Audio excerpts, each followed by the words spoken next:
Majora's Mask. One of the best games to ever be created. Such a dark theme, so many lovable characters, and fate-defining moments, epic battles, along with the countless theories that are surrounding it. From Link being dead and Termina being purgatory, to Majora being the antagonist and Fierce Deity being the protagonist. So many valid theories, but there's something everyone seemed to miss.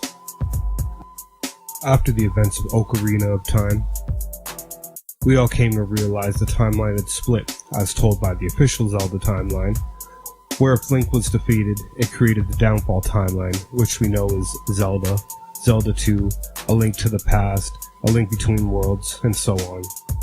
The child timeline where Link defeats Ganon and is returned back to his child self. The adult timeline where Link defeats Ganon and is not transported back to child form for whatever odd reason, which, in my mind, does not make sense due to Link being transported back to child form, meaning the adult Link would have vanished from the adult timeline, making the adult timeline nothing but a dream.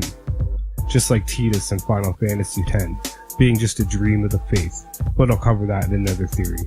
So with that being said, and with recent Breath of the Wild timeline theories stating that in Skyward Sword, there could have been two different timeline splits, one if Link was defeated by Demise, and another taking place in the past where Link defeated Demise. What if, in Majora's Mask, you couldn't stop the moon from crashing into Hyrule and Majora defeated Link? Yep, I'm saying it.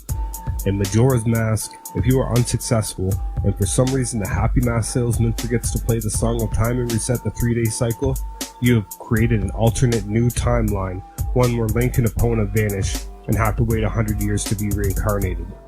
But wait, with the events in Twilight Princess, and the hero Shade having regrets and not being able to teach his ways to his children, what if Link survived the moon falling, because he is the hero of time, and one of the only people with abilities beyond everyone else excluding the Happy Mask salesman again? What if he lived and everyone else perished, and he grew up in a twisted zombie-like world due to Majora's magic and the moon falling? And was his name Shade because he lost his identity after years of fighting mutated Terminians? I'm not saying it's 100% possible, but I'm also not saying it's not. Nintendo has left us in the dark about what took place between Majora's Mask and Twilight Princess, with a little hearsay.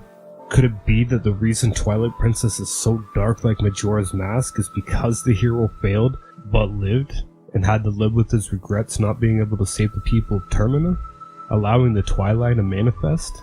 Maybe the Twilight are the creatures he had to fight against after the moon fell. And in that fight he lost his eye before getting the aid of the sages and the deities to seal the Twilight away in a different dimension.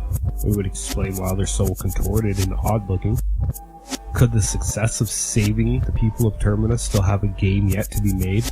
Could we expect a sequel to Majora's Mask after Link is seen riding Epona through the Lost Woods? Another thing, why would such a great fighter, with magic and blessings from the deities and the great fairies, need so much armor as the hero Shade if he wasn't fighting mutated creatures in Termina after the moon fell?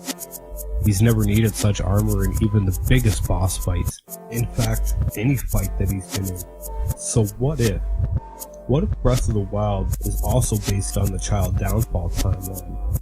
We have had hints from the creator that when we play Breath of the Wild, we're going to be saying, oh, as in a reference to things that happen in Twilight Princess. Maybe Twilight Princess takes place after, or maybe Breath of the Wild takes place after. We'll still have to see. So with all that, and Nintendo keeping us in the dark about pretty much everything between the games and when a game's coming out, and all the theories that are flying out there, it's hard to say what exactly is going to happen, what exactly took place. It's really up for interpretation for anything. So with all the ifs and buts, I have the feeling we will know soon. So thank you everyone for tuning into my Theory Thursday. Join me next week for another theory on Thursday. And with this being my first theory video ever, I didn't want to go too much into details and cross-referencing and etc. and research, but as time goes on, I will find the time to research deeper and have updates as I find out more about what I'm presenting. So take care everyone, Merry Christmas to you all, and have a Happy New Year's. I'm Zen Starwalker.